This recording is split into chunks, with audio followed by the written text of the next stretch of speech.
ചപ്പാത്തി ഉണ്ടാക്കാൻ പോവുകയാണ്. ഇന്നും ഒരു ഡേ ഇൻ മൈ ലൈഫാണ്. എല്ലാവർക്കും എൻ്റെ വീഡിയോയിലേക്ക് സ്വാഗതം. കുറച്ച് പാത്രങ്ങളുണ്ടായിരുന്നു, കഴുകി വെച്ചു.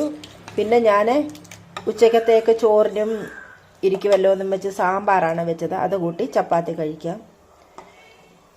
പിന്നെ കുറച്ച് മീൻ മേടിച്ചായിരുന്നേ.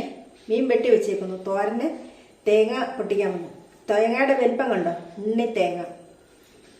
ഇപ്പോഴേ ഞങ്ങൾ നേരത്തെ ഇവിടെ കൊപ്ര തേങ്ങ ഉണക്കി കൊപ്രയാക്കി എണ്ണ എടുത്തുകൊണ്ടിരുന്ന ഞങ്ങൾ ഇപ്പം പോയി തേങ്ങ വാങ്ങിക്കുകയാണ്. ഒറ്റ ഒരു തേങ്ങ നമുക്ക് മലയെണ്ണാൻ തരത്തില്ല. അതിൻ്റെ കൂടെ കുരങ്ങും. ഇപ്പോഴേ ഉണ്ണി തേങ്ങയാണ്.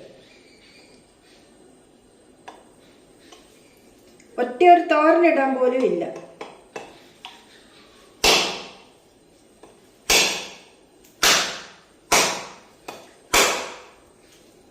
എന്നെ കൊണ്ടിത് അതും കഴന്ന് നോക്കാം.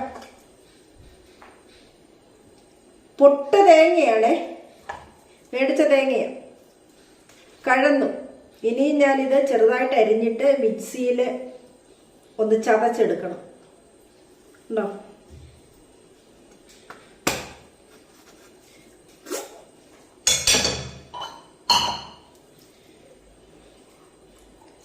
അന്യായ വിലയാണ്.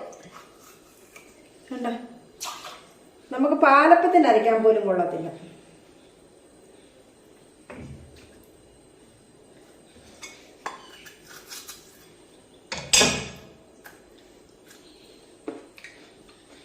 മധുരമെന്ന് പറയുന്നതില്ല തേങ്ങയ്ക്ക്.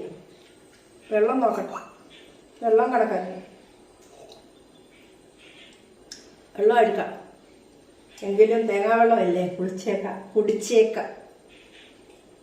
ഇന്ന് എനിക്ക് കിട്ടിയ മത്തിയാണ്, കുഞ്ഞ മത്തിയാണ് കിട്ടിയത്. അപ്പം ഇതുവഴിയൊക്കെ പോയാൽ ഇങ്ങനത്തെയൊക്കെ മീനേ കിട്ടത്തുള്ളൂ. അപ്പം ഞാൻ കുറച്ചേ മേടിച്ചുള്ളൂ. ഞങ്ങൾക്ക് 2 പേർക്ക് മതിയല്ലോ, കുറച്ച് മാത്രം മേടിച്ചുള്ളൂ. പിന്നെയും വേണമെങ്കിൽ പിറ്റേ ദിവസം മേടിക്കാമല്ലോ. എന്തിനാണ് കൊണ്ട വെച്ചിരുന്ന് അഴുക്കാക്കി കളയുന്നത്. അപ്പം ഞാനത് തോരൻ വയ്ക്കാനായിട്ട് തോരനാവശ്യമായ സാധനങ്ങളെല്ലാം എടുത്ത് മീനും കൂടി ഇട്ട് വെച്ചേക്കുകയാണ്. ഇതെല്ലാം കൂടെ ഒന്ന് കൂട്ടിച്ചേർത്ത് സ്വല്പം വെള്ളം കൂടെ ഒഴിച്ച് ഞാൻ അടുപ്പേ വയ്ക്കാൻ പോവുകയാണ്.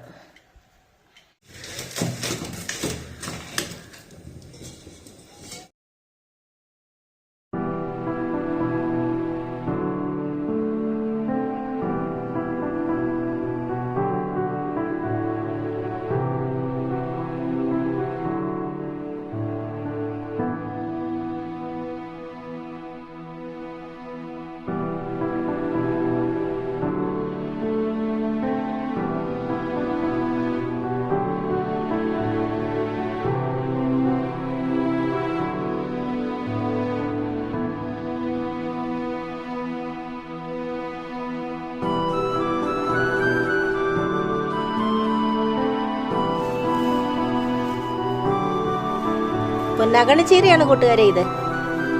ഇതിൻ്റെ ഇതുപോലൊരു എത്ത് നട്ടാൽ മതി, കുഴിച്ച് വെച്ചാൽ മതി. ഒരുപാടുണ്ടായിപ്പോയി. ഇതെല്ലാം ഞാൻ പൊന്നാകണിച്ചീര നട്ടിട്ടുണ്ട്.